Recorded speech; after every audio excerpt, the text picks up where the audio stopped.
Hello and welcome to एडॉन। हमारा आज का क्वेश्चन है, in a grating the sodium doublet यानी जो दो वेवलेंथ्स गिवन है 5890 angstrom and 5896 angstrom is viewed in third order at 30 degree to the normal and is resolved. We need to determine the grating spacing and the total width of the rulings. So हमें grating spacing and total width of the ruling calculate करना है for the sodium doublet. अब ये question grating पर based है. सो सबसे पहले समझते हैं कि ग्रेटिंग क्या होता है. सो ग्रेटिंग एक ऑप्टिकल डिवाइस है जिसमें क्लोजली स्पेस पैरेलल लाइंस होती है जिसे हम रूलिंग्स कहते हैं. सो जब एक लाइट को ग्रेटिंग से पास किया जाता है तो इंटरफेरेंस और डिफ्रैक्शन के कारण लाइट अलग अलग वेवलेंथ्स में डिवाइड हो जाते हैं. इसका रिजल्ट होता है कि एक स्पेक्ट्रम फॉर्म होता है जिसे हम ग्रेटिंग स्पेक्ट्रम बोलते हैं, जो हमें कलर्स या फिर लाइन के फॉर्म में दिखता है. ओके ये ग्रेटिंग काफ़ी यूजफुल होता है स्पेक्ट्रोस्कोपी में, वेवलेंथ मेजरमेंट में और resolving closely space spectral lines को डिटरमाइन करने में. फॉर एग्जांपल ये जो सोडियम डबलेट गिवन है जिसमें दो वेवलेंथ्स है 5890 आर्मस्ट्रॉन्ग एंड 5896 आर्मस्ट्रॉन्ग, इनको अलग करने में हम ग्रेटिंग का हेल्प ले सकते हैं. सो क्वेश्चन में गिवन है कि ये जो ग्रेटिंग है ये थर्ड ऑर्डर ग्रेटिंग है एंड ये 30 डिग्रीज में इंक्लाइंड है with respect to the normal. So अब हमें कैलकुलेट करना है grating spacing and total width of the rulings को. सो इन्हें कैलकुलेट करने के लिए हम ग्रेटिंग इक्वेशन को यूज करेंगे. सो सबसे पहले हम गिवन वैल्यूज को नोट डाउन कर लेते हैं.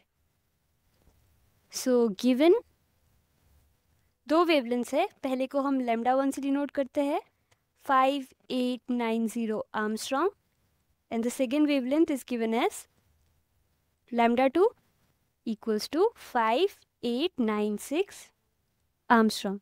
Okay. And question में given है कि third order diffraction हो रहा है, so n will be equals to 3. Okay. And the angle is given as, जिसे हम थीटा से डिनोट करेंगे, that is given as 30 degrees. So अब हम सिंपली ग्रेटिंग इक्वेशन को यूज करेंगे. सो ग्रेटिंग इक्वेशन क्या होता है? Grating equation is given as is b plus d, जिसे हम ग्रेटिंग एलिमेंट बोलते हैं, sine theta that is the angle equals to n lambda. N is the order of diffraction and lambda is the wavelength of light use. Okay so wavelength तो दो given है, so हम क्या use करेंगे? We will use the mean wavelength. So इन दोनों का mean wavelength होगा लैम्डा मीन. हम लैम्डा मीन से मीन वेवलेंथ को डिनोट करेंगे and that will be equals to 5.893 into 10 to the power minus 5 centimetre. अगर हम सेंटीमीटर में कैलकुलेट करें, हम मीटर में भी कैलकुलेट कर सकते हैं. अल्टीमेटली हम आर्मस्ट्रॉन्ग में नॉर्मली वेवलेंथ को डिनोट करते हैं, बट इन दिस केस हम सेंटीमीटर में कैलकुलेट करेंगे. हम चाहे तो मीटर में भी कैलकुलेट कर सकते हैं. ओके सो सिंपली वैल्यूज को सब्सटीट्यूट करते हैं. So this will be equals to b plus d, यानी जो ग्रेटिंग स्पेसिंग है जो हमें कैलकुलेट करना है, that will be equals to n lambda divided by sine theta, है ना. सो n इज 3 क्योंकि थर्ड ऑर्डर. मीन लैम्डा हमने अभी कैलकुलेट किया, that is 5.893 into 10 to the power minus 5 in centimetre divided by sine 30 degree. Sine 30 degrees कितना होता है? Sine 30 degrees is half. So simply हम हाफ लिख लेते हैं, यानी 0.5. Okay so 0.5 and after calculating this we will get the grating spacing, या फिर ग्रेटिंग एलिमेंट भी बोलते हैं हम इसे, that is equals to 3.536 into 10 to the power minus 4 centimetre. Okay in centimetre हमने कैलकुलेट किया, हम चाहे तो मीटर में भी कन्वर्ट कर सकते हैं. अब पहले हम ये समझते हैं कि रिजॉल्विंग पावर क्या होता है. रिजॉल्विंग पावर डिफाइन करता है कि ग्रेटिंग दो क्लोजली स्पेस्ड वेवलेंथ को कितना क्लियरली हमें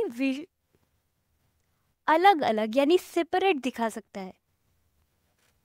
अगर रिजॉल्विंग पावर ज़्यादा हुआ तो हम दो क्लोजली स्पेस्ड वेवलेंथ्स को क्लियरली देख पाएंगे एज कम्पेयर टू अगर कम हुआ रिजॉल्विंग पावर, है ना। सो रिजॉल्विंग पावर का फॉर्मूला क्या होता है? Resolving power is given by the formula n capital N. Small n is the order, यहाँ पे given है third order है, so n will be 3 and capital N is the number of lines per centimeter. Okay, so resolving power is equals to lambda by d lambda equals to n capital N. Lambda है central wavelength, average wavelength जो हमने consider किया, and delta lambda या फिर D lambda है दोनों wavelengths के बीच का डिफरेंस जो हमें रिजॉल्व करना है. Okay, and small n is the order and capital N is the number of lines per centimetre. Resolving power का मतलब है कि अगर ग्रेटिंग का पावर हाई है तो ये क्लोजली स्पेस लाइन जैसे sodium doublet in this case को क्लियरली सेपरेट कर सकता है. लेकिन अगर रिजॉल्विंग पावर लो हुआ तो दोनों लाइंस एक ही लाइन की तरह दिखेगा, यानी हम उन्हें सेपरेटली नहीं देख पाएंगे. ओके, सो सिंपली हम वैल्यूज़ को सब्सटीट्यूट करते हैं. सो हमें number of lines per centimetre को कैलकुलेट करना है क्योंकि हमें अल्टीमेटली तो total width of the ruled surface calculate करना है. So capital n will be equals to lambda by n d lambda.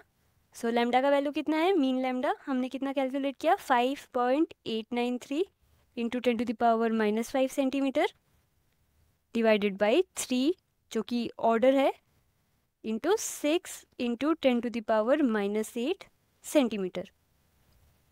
यह है दोनों वेवलेंथ्स के बीच का डिफरेंस, है ना, जिसे हम डी लैम्डा से डिनोट करते हैं. सो आफ्टर कैलकुलेटिंग दिस हमें मिलता है number of lines per centimetre जिसे हम कैपिटल एन से डिनोट करते हैं, that is equals to 327. Okay, now हमें कैलकुलेट करना है total width of the ruled surface, यही हमें क्वेश्चन में कैलकुलेट करने बोला है. सो ये हम कैसे कैलकुलेट करेंगे? The total width of the ruled surface, इसे कैलकुलेट करने का फॉर्मूला होता है capital N b plus d. Capital N is the number of lines per centimetre, b plus d is the grating element या फिर grating spacing जो हमने अभी अभी कैलकुलेट किया.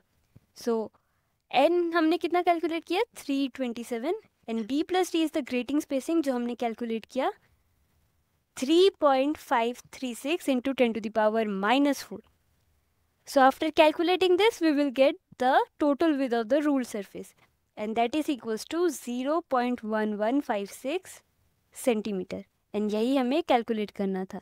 So using the grating equation हम total width of the ruled surface also grating spacing को calculate कर सकते हैं अगर हमें wavelengths given हो.